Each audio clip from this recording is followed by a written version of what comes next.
Soy Ignacio López y voy a hablar sobre la comunicación en los grupos deportivos. No todos nos comunicamos igual y la comunicación la vamos a entender a partir de la manera en cómo la ejercemos.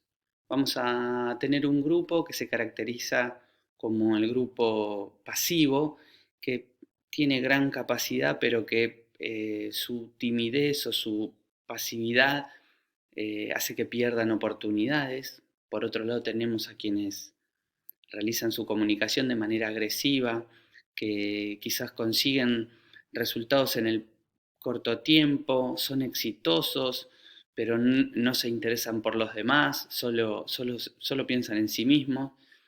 Y en una tercera posición vamos a hablar sobre las personas que ejercen su comunicación de manera asertiva. Ellas lo hacen de una forma en que generan un vínculo con la otra parte de manera directa, eh, absolutamente con respeto y sin ofender y básicamente buscando empatizar a diferencia de las otras dos posturas que mencionamos previamente.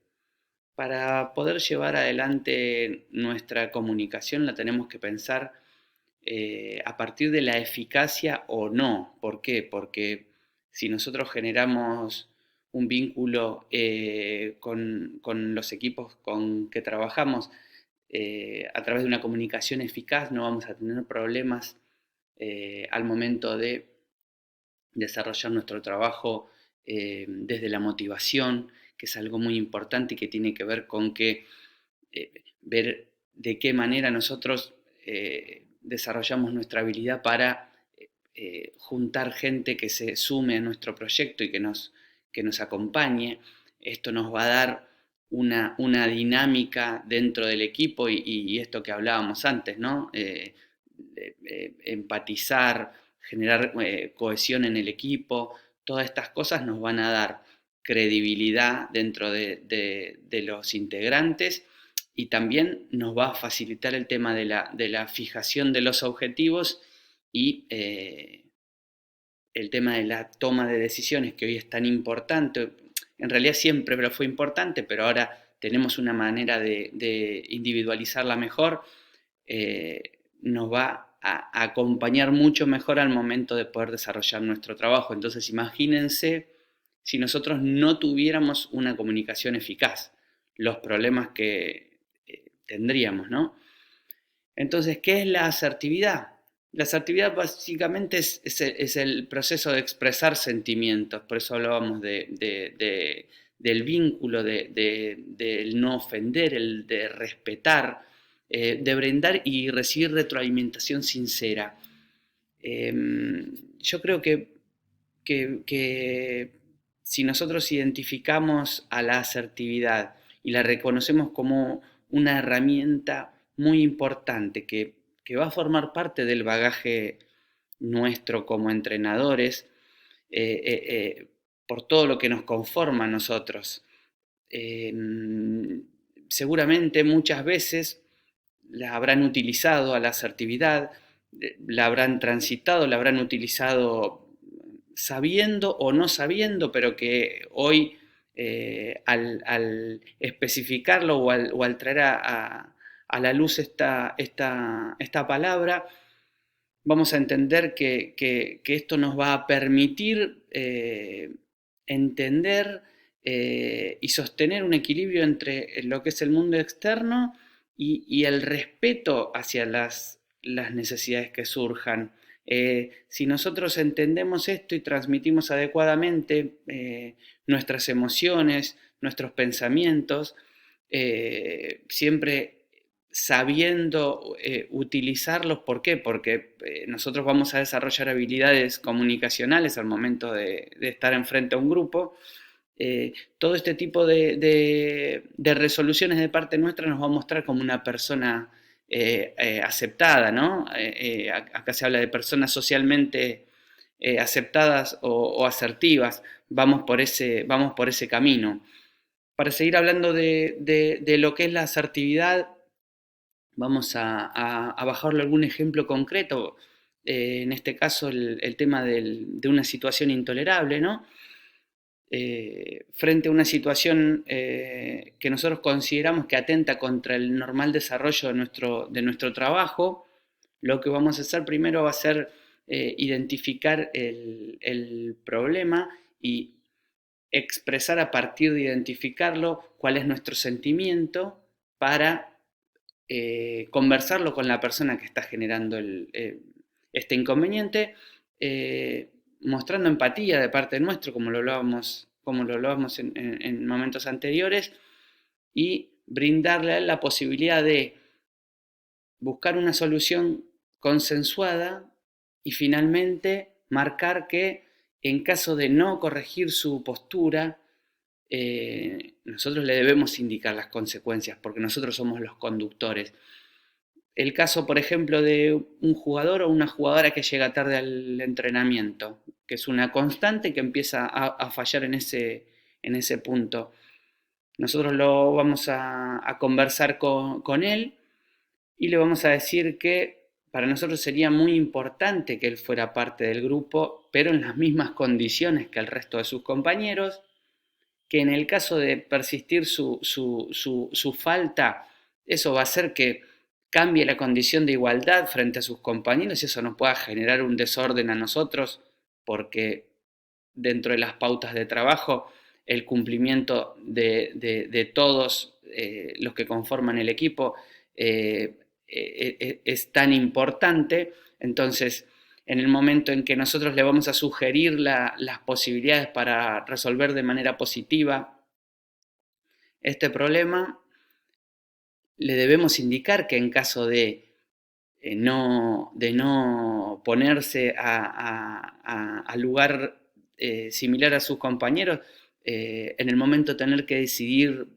por un equipo titular y un equipo suplente, nuestra decisión puede pasar por ahí, entonces nosotros vamos a estar explicando el tema, le vamos a estar dando importancia al tema del horario y vamos a marcar lo que es la importancia de contar con ese jugador, pero de marcar la importancia que tiene el orden en el equipo. Entonces, en ese punto estaríamos marcando que ninguna persona va a estar por encima de los intereses del equipo. A partir de ello podemos identificar a personas que van a tener una mayor capacidad asertiva y una poca capacidad asertiva. ¿Por qué? Porque los líderes deportivos que tienen capacidad asertiva se los reconoce por tener la capacidad de decir que es no, por hacer peticiones a las partes del grupo con el cual trabajamos, en no tener problemas para expresar nuestros sentimientos positivos o negativos, en tener la capacidad para comenzar, desarrollar y finalizar un diálogo. Y por otro lado nos vamos a encontrar con estas personas que tienen poca capacidad asertiva. Como en algún momento hablamos de los pasivos, las personas con poca capacidad asertiva generalmente tienen temores, tienen inseguridades, faltas de confianza, timidez y todo ese tipo de cuestiones que vayan surgiendo puede hacer que se sientan no valorados, que crean que su capacidad va a ser cuestionada por la falta de firmeza. Entonces, algunas sugerencias que creemos que son importantes al momento de intentar trabajar sobre la poca capacidad asertiva para poder desarrollarla, si nosotros entendemos que el observar, pensar, escuchar, dialogar, formarse, sentir, ¿no? Ser puntuales, porque también nosotros estamos hablando del respeto a los demás, nosotros estamos utilizando su tiempo, entonces debemos entender eso también. Todo este tipo de capacidades, si nosotros las podemos manejar de manera positiva, vamos a entender que dentro de la comunicación en el grupo con el que vamos a trabajar, los cómo y los qué van a ser mucho más fácil de responder, vamos a tener más herramientas para enfrentar las emociones y vamos a poder trabajar sobre el enfoque positivo que como líderes debemos tener en cualquier situación que se pueda generar. Para ello, nosotros debemos tener un lenguaje, nosotros tenemos que tener un comportamiento asertivo, ¿no? El comportamiento asertivo es un conjunto de cosas, no es que por un lado va lo verbal y por otro lado va lo no verbal. Pero vale la pena aclarar que desde lo verbal, estos son algunos puntos importantes, desde lo verbal nosotros siempre tenemos que tener como característica principal el tema de la expresión espontánea y sincera. Eso principalmente. Y después desde lo no verbal, el tema de la observación, de dirigir nuestra mirada a la persona con la que estamos interactuando, que nuestro torso se debe enfocar hacia esta persona, que tenemos que tener mucho cuidado con el tema de los gestos, ¿no? Por esto que hablamos del lenguaje corporal. Y muy importante aquí es el tema de la expresión de nuestro rostro. Nuestro rostro todo el tiempo está indicando cosas. Como todo este tipo de situaciones nos pueden hacer crecer como entrenadores, debemos saber manejarlas y entender la importancia que tienen, porque el tema de la expresión en el rostro dice mucho de nosotros. Entonces es algo a tener en cuenta y es muy importante. Todo este tipo de cosas y lo que expresamos a lo largo de este diálogo con el tema de la asertividad nos debería generar a nosotros una mejor imagen, y una mejor imagen de nosotros como líderes y conductores de un equipo deportivo competitivo va a ser una señal hacia afuera digo, con los grupos que vayamos a trabajar, para desarrollar nuestra capacidad de convencer, de generar empatía, como decíamos antes, para sumar seguidores para nuestro desarrollo. Por eso el tema de que el líder exitoso es solamente la persona que entiende de táctica o de técnica individual o tiene conocimientos de estrategia, no es solo eso. Me parece que el tema de entender al líder como generador de un ambiente apto para el desarrollo, para la satisfacción y para que el equipo en definitiva pueda alcanzar el máximo de su potencial en cuanto al rendimiento, va a hablar bien de nosotros y nosotros vamos a continuar disfrutando de nuestro trabajo y desarrollándonos como profesionales. Muchas gracias.